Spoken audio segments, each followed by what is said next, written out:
আজ হচ্ছে শুক্রবার বিকেল 4টে।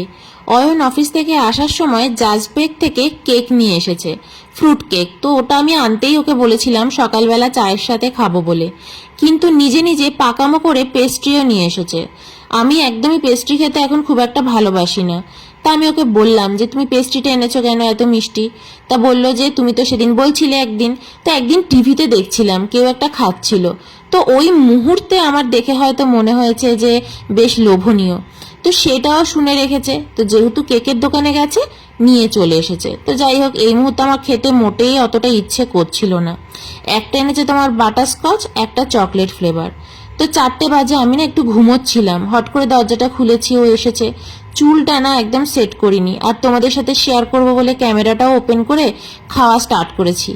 আর নতুন চুলটা কেটেছি, তো এখনো না চুলটা ঠিকঠাক সেট হয়নি।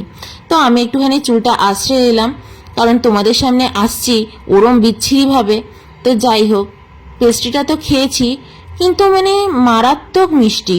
কি জানি মিষ্টিটা বেশি দিয়েছে না আমাদের মুখে এখন আর এত মিষ্টি পছন্দ হচ্ছে না, বলতে পারবো না।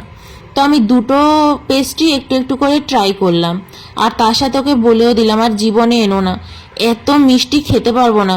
কারণ তুখর মিষ্টি, এরম মিষ্টি খেলে তো মানে শরীর খারাপই হয়ে যাবে। তো আমি সেটাই ওকে বলছিলাম, ছোটবেলায় একটা পেস্ট্রি খেতে কি ভালো লাগতো, একটা খেয়েও মনে হতো 10টা খাবো, আর এখন একটা বাইট নেওয়ার পরেও মনে হচ্ছে যেন পুরো বছরে আর পেস্ট্রির মুখও দেখবো না। তো এই মুহূর্তে তো তোমাদের দেখিয়ে দেখিয়ে খুব খাচ্ছি। তো যাই হোক, চলো বাই।